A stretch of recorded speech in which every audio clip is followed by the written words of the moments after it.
Eli शराबी को Gaza border के पास किबुत्ज बेरी से हॉस्टेज बनाया गया था। उनके भाई को भी हॉस्टेज बनाया गया और फिर कैद में ही मार दिया गया। 1 महीने पहले रिहाई के वक्त तक शराबी को यह बात मालूम नहीं थी कि हमास के मेंबर्स ने उनकी बीवी और 2 बेटियों को मार दिया है। शराबी ने हाल ही में इजराइल टीवी को दिए गए इंटरव्यू में अपने टॉर्चर की दास्तान बताई।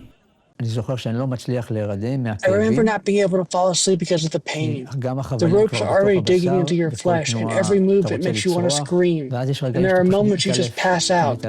You pass out, lose consciousness. You wake up after 2 or 3 hours and the pain continues. शराबी करीब 500 दिन कैद में रहे, ज्यादातर जमीन के अंदर बनी सुरंगों में। वो सिर्फ कुछ 100 कैलोरीज के भरोसे जिंदा रहे।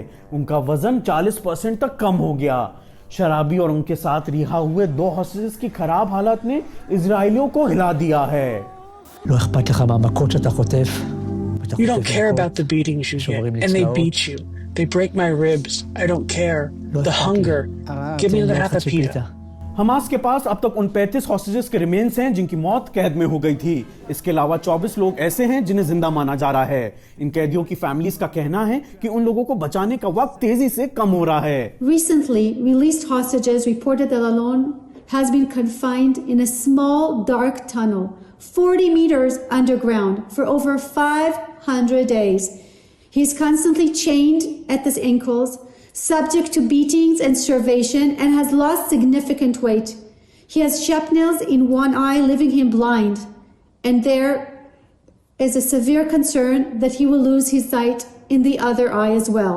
शराबी का टीवी इंटरव्यू देखने के बाद यूएस प्रेसिडेंट डोनाल्ड ट्रंप ने रिहा हुए कुछ हॉस्टेजेस को व्हाइट हाउस बुलाया और हमास को अल्टीमेटम दिया। कीथ सीगल एक डुअल यूएस इजरायली सिटीजन हैं। इनके जैसे हॉस्टेज रह चुके कुछ लोग मानते हैं कि बाकी बचे हॉस्टेजेस की आजादी के लिए सबसे बड़ी उम्मीद प्रेसिडेंट ट्रंप हैं।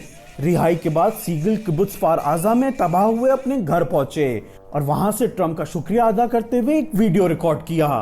I wanted to say to you once again how urgent it is to get all of the hostages out of Gaza and back home to their families.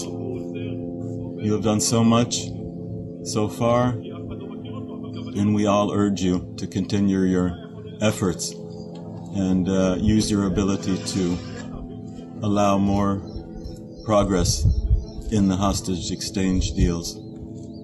Trump के middle east envoy Steve Witkoff फिलहाल Qatar में हैं और Israel और Hamas के बीच मौजूदा ceasefire को जारी रखने की कोशिश कर रहे हैं, जबकि ज्यादा परमानेंट डील और हॉस्टेजेस की रिहाई के लिए बातचीत जारी है। ये थी जेरूसलम से व्यूए की लिंडा ग्रैटसिंग की रिपोर्ट।